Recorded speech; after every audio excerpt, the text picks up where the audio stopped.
It's Friday and I have not made a YouTube video at all this week, I don't think.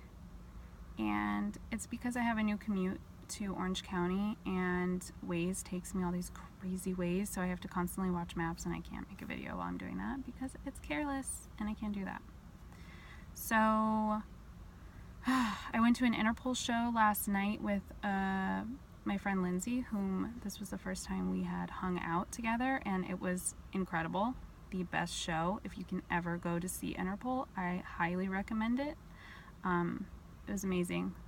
I also had a doula interview last night, right before the show, and it was really it reminded me why I miss doula work so much, and I'm really looking forward to getting back into it in the future.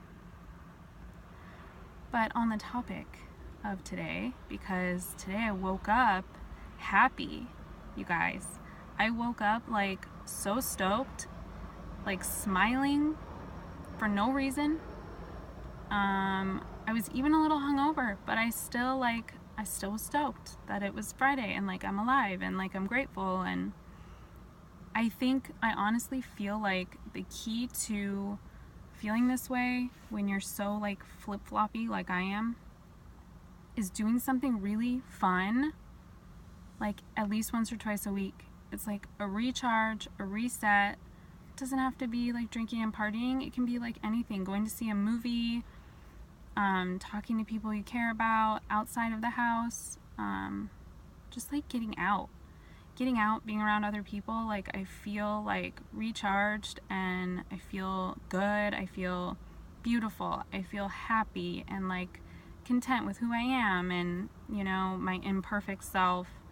I'm good with it today, and I'm really grateful that today was a good day.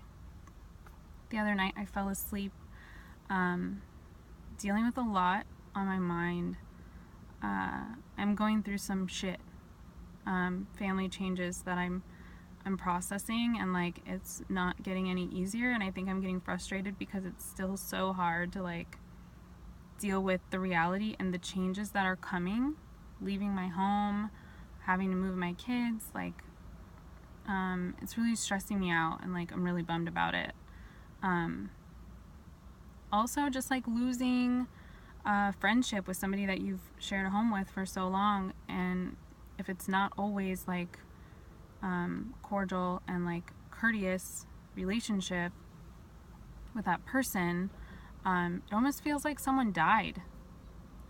That's the only way I can describe it. It's like a grief, I'm grieving the loss of somebody that was really important in my life for a long time, and maybe one day we'll get to a point where it's friendship and we're cool and chill.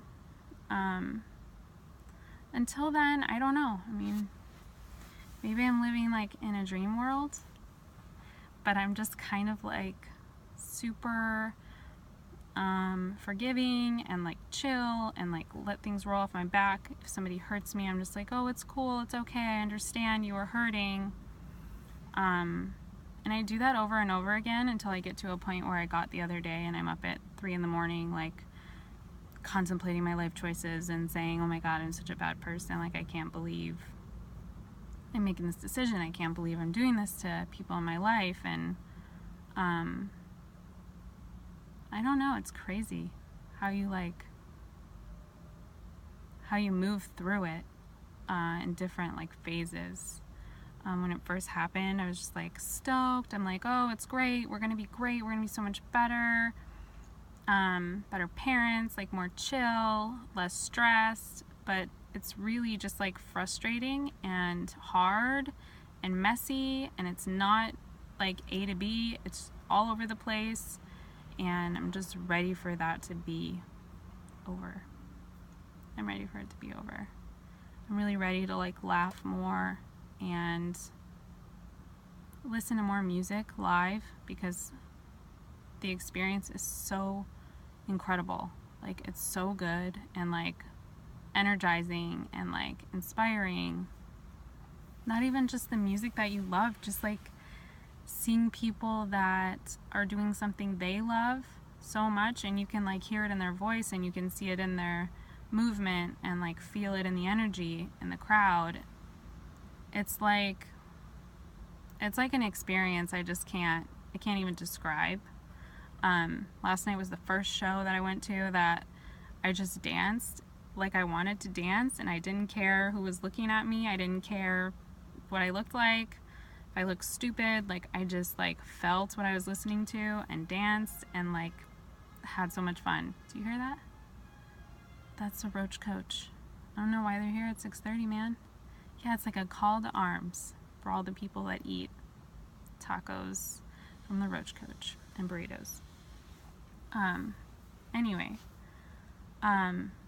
it's insane. I think it's just like sharing a space with other people that love the same thing that you love at that moment, and they know all of the words to all of the songs, and everyone's like swaying in unison almost.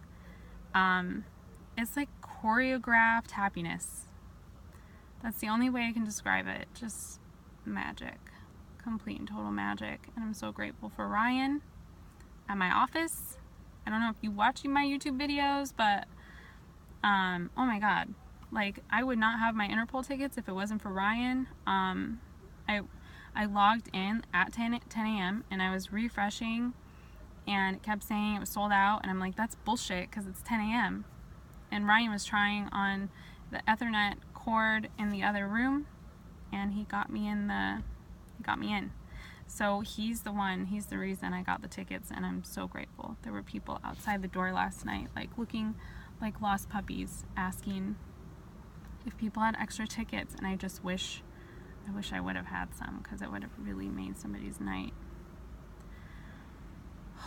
Anyway, kind of can't believe I'm still sitting here. I'm the only person here still in the parking lot. It's like an industrial complex, so everyone is gone. It's Friday. Everyone bailed at like 3. And my first week again in OC, in the OC office, and it's like a totally different vibe, totally different energy. But I don't think it's like a total bad thing. I walked into it like super bummed and sad, and I was like, I'm gonna miss LA. Like, of course I miss LA. I miss the skyline. I miss the people and how entertaining it is during lunchtime. Just like people watching and getting attacked by homeless people. But it was also cool because we got to like help, you know. The guys would always throw stuff out to the homeless people. Any samples we have, shoes, hats, that kind of thing. And also, I should touch base on, if you follow me on Instagram, I shared a story the other day about my aunt that has diabetes. She lives in Michigan, and she works at Sam's Club. She makes $150 a week at Sam's Club after taxes, and again, she's diabetic. They won't put her on full time, and even if they did, she couldn't work it because she's always sick because she doesn't have insulin. So she goes to the hospital all the time, and she just, I think she just filed bankruptcy on her medical bills. Her medical bills were like $80,000 for like 4 hospital visits because of her diabetes, and she can't afford insulin. She's a type 1 diabetic. She is insulin dependent, and that basically means that my aunt is going to get really sick, or she's not going to be able to live without insulin. Unfortunately, we live in a country that doesn't think about people that can't afford insurance or medical care out of pocket. The free clinic wait time is like 4 to 6 months. I'm pretty sure she would be dead by then. And Canada has really tightened things around people from Michigan going and getting their meds in Canada because it's like 50% cheaper, sometimes more. So she's just kind of like stuck, and nobody can help, you know. So it's like, I don't know, I reached out asking for resources, if you know of any organizations nationwide that would help people in the Midwest or anywhere with their diabetic medication, or diabetes medication, insulin. please reach out to me and send me that information, or leave it in the comments below. I've done some Google searching and have come up empty, so anything to help her out, I would appreciate. I lived with her for a while. She has a really sad story.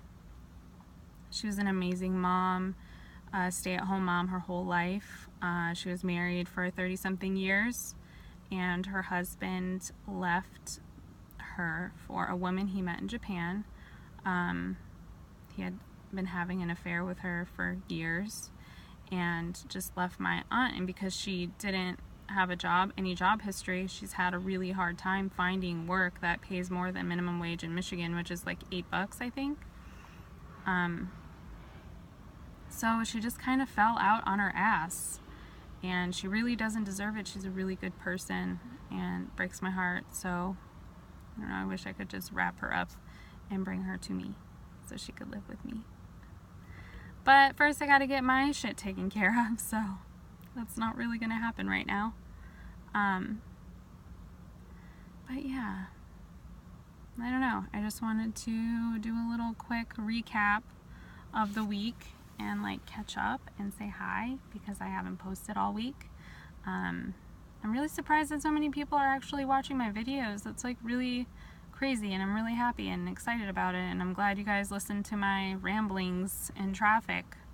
You know, it can be kind of mundane and boring, but I'm a writer, and I don't get to write that often anymore. I do on Instagram, but I don't get to write that often, like long form. So doing YouTube and making super long videos and me just talking about what I'm thinking about, it's really helping. It's kind of therapeutic, and it fills that spot of that like best friend that I'm missing, you know? So it makes me happy. So thanks for watching. I appreciate it. I know a few of you are in like New Zealand and like other countries that I dream of visiting one day, and maybe we'll bump into each other. But until then, goodbye, and I hope you have a beautiful weekend filled with happiness and love and laughter and sunshine or snow wherever you are. No natural disasters, preferably. And yeah, talk to you guys soon.